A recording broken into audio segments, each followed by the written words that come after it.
Hey guys, Joe here with Scout, and we're in the woods again. It's been about 3 days since my last video, and it was all full of snow and cold winter day or whatever. Today is not that day. Yesterday was like +5 Celsius, and today's right around, I think it's around the same, to be honest with you. Anyways, I'm in the woods. I got a knife about a month ago. I've been using it a lot, and I want to make a video about that knife. So the knife that I've been using for the past month or so, you've seen it in a couple of videos. It's a Deering EDC Bushcraft knife. The knife came in a nice leather sheath, just a pouch style with the fold over belt loop. I have used this in a net carry a couple times, works fine because it doesn't weigh much at all. Take it out.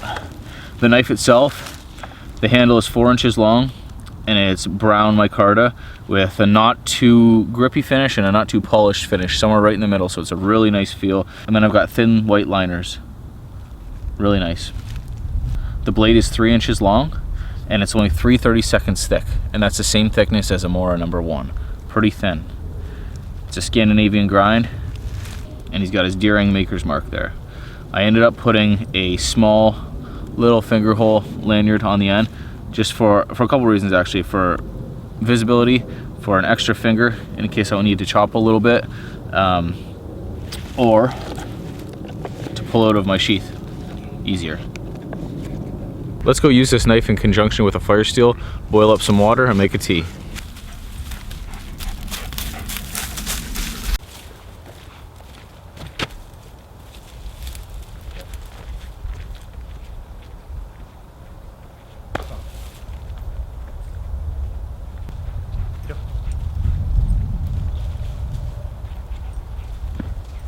Oh, psych me out.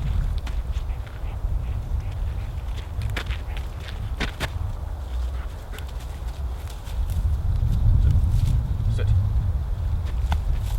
Wait. He doesn't like to listen so good anymore. Come. Good boy.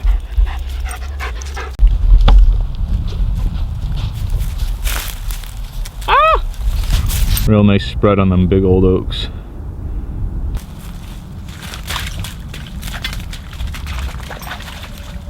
Nice job, dog. Drank that dank. In the spring and winter, sometimes fall, I like to wear these muck boots.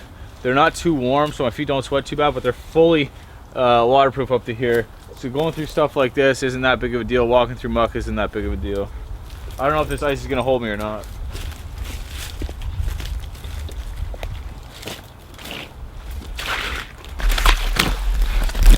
Go, Scout.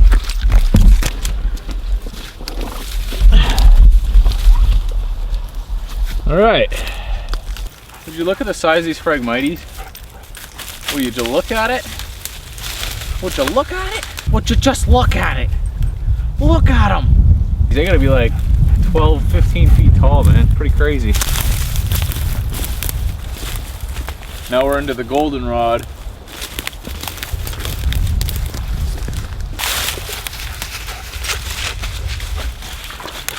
All right, Doug, I found some feathers too.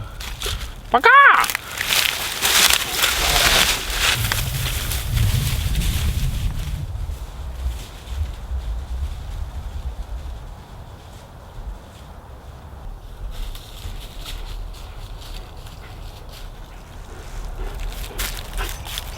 Where's the sticks, bud? Where's the sticks? Go get your stick. There are no sticks. You never threw any sticks yet.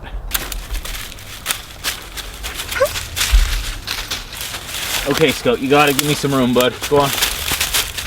Okay, I found the tree that we're gonna use. It's gonna be this one here. It's dead standing. It's still attached to the other tree, so we have to get it off. We could take our knife, put it here, and baton it through. It's just honestly not necessary.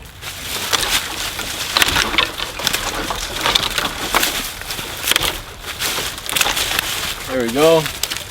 And get this out of here, process it up. You are going crazy right now. Go.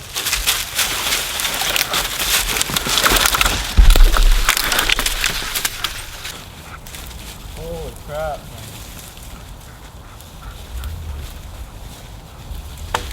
There.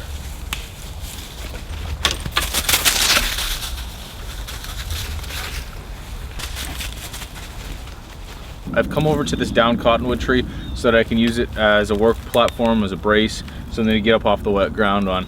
I'm gonna light the fire and cook my, or boil my water up over there, but here's a good place to work. Anyway, what I need to do is to get this into sections, right? So that I can start splitting it down, because all of my firewood, all of my tinder, all of my kindling, everything is coming from this one piece of trembling aspen, okay?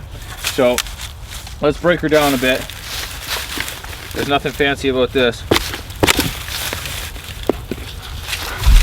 No, go on, it's not for you, not for you. Go on.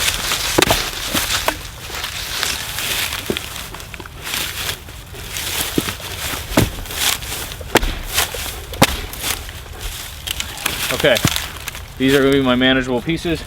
I'm going to make one a dedicated baton. I might use the skinnier one for the baton. That might.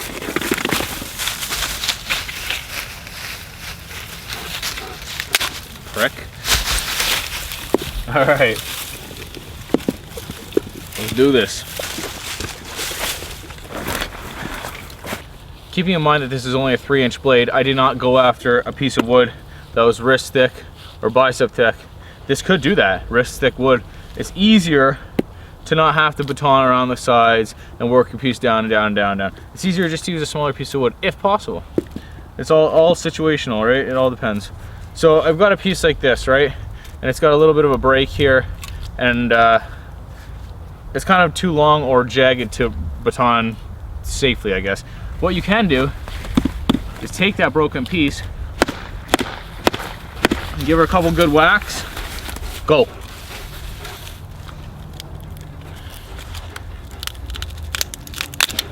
Split her down like that, okay?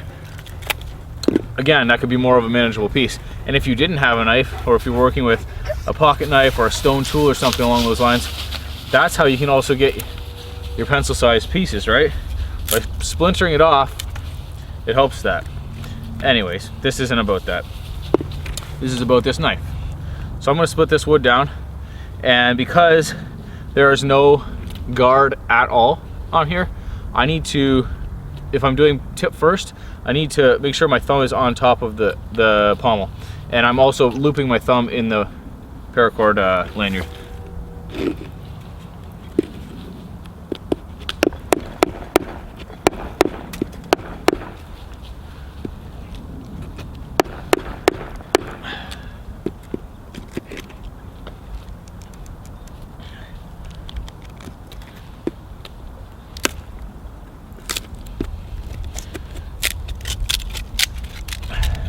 Okay, not too shabby.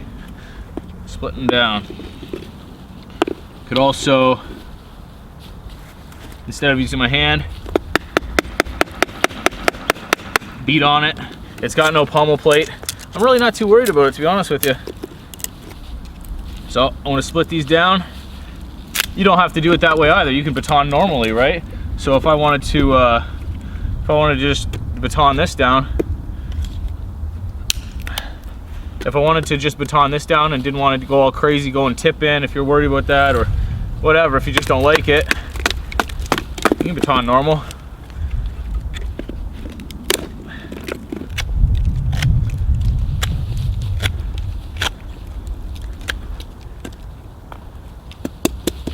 So Jonathan Deering is the knife maker, like I said, and I actually camped with him. I met him last month. We went to Michigan. He lives in Michigan, close to me. And we met up and went to the Huron National Forest with a bunch of guys. I have a video of that on my channel. That's where I got this knife. He gave it to me. He wanted me to test it out and give him some thoughts back on it or whatever. He said that he sells a lot of knives, but he doesn't see a lot of them in use. So kind of bummed him out. He wants to know like real world opinions on them. So that's what I'm gonna give him. This has become my everyday carry for bushcraft. I do carry it in its sheath. The sheath fits very nice. I can slide it from the front to the back if I want, can ride high or low, and that's my new pocket knife every day. So it's got a nice patina going on it and everything. Pretty cool. So for the sake of using this knife and showing what it can do, let's cross baton this and truncate this this piece of firewood.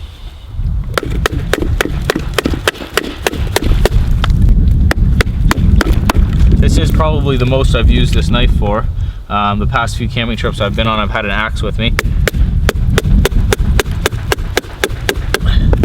So there's no need to do that.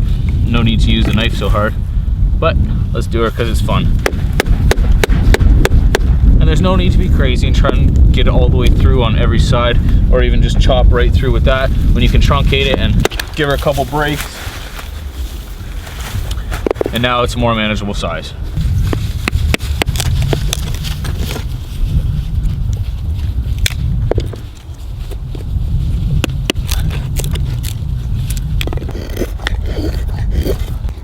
Super sharp, makes really nice tight curls. I'm gonna collect a bunch of these.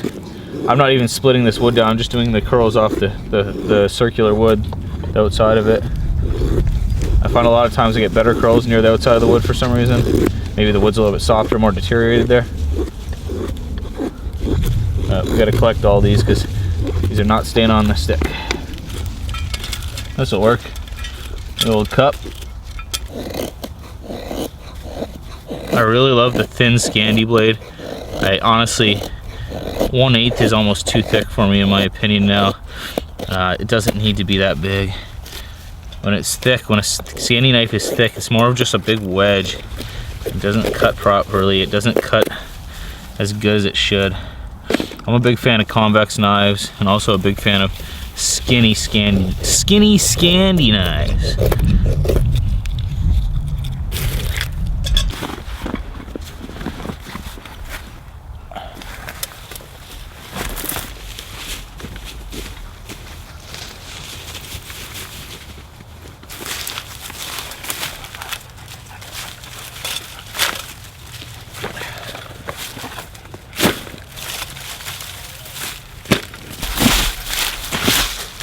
Pretty wet out here. I guess that's what we expected in February.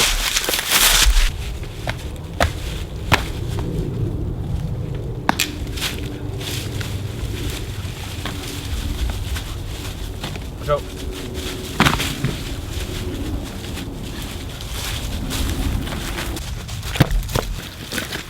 So, considering it's super muddy and wet, I want to try and keep my stuff mainly off the ground as much as possible.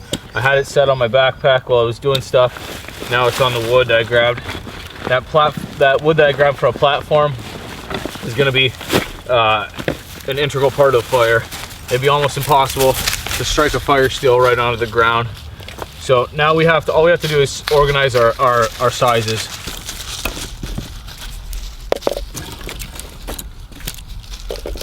I saw a video by Iowa Woodsman the other day, who also recently got a Deering knife, and he has the Sami Puko. I'm not sure how you say it, Sami or Sami Puko, which is a really nice knife. And also Wrangler Star has one of his knives, one of his first knives, or one of his older knives he made, called the Forester, I believe. It was a white one. Wrangler Star made a video on it anyway. It's pretty cool. So John's a really nice guy, and I'm glad to support him, and especially him being so close to me, being a friend. And I do want to say thank you to him for this knife, because it's a sick knife. All right, let's get this fire started. Okay, let's start this fire. So what I've got to start it with is just some really fine curls, some shavings that I got off of the aspen that I've been using.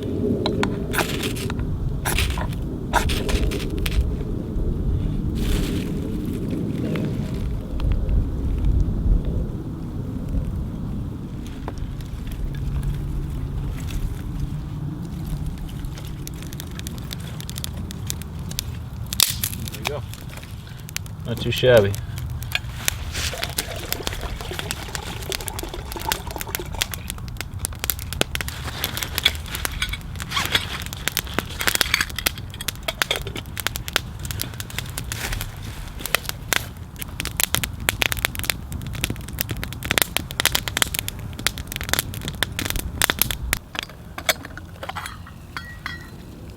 Nice. Good to go.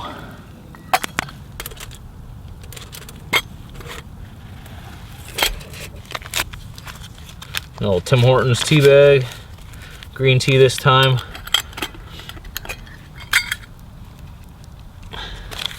And she's just gonna steep there for a bit. And while that's sitting, let's get rid of this fire.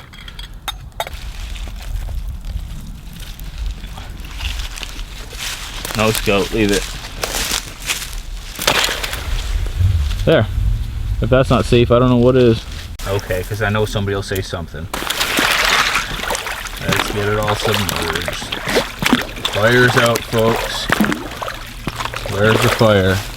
Not here.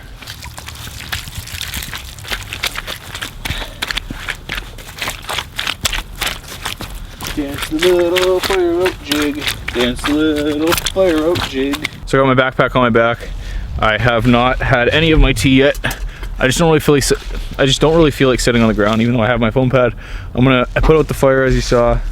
It's out, and then the debris is in the water over there. I'm just gonna walk back over to this this log and sit down on the log with my seat, my pad, because it's nicer to sit up on something than on the ground. Getting old, you know, in my old age, my knees can't take the old age. My knees can't take getting up and down anymore. Oh, mostly on paper, boy.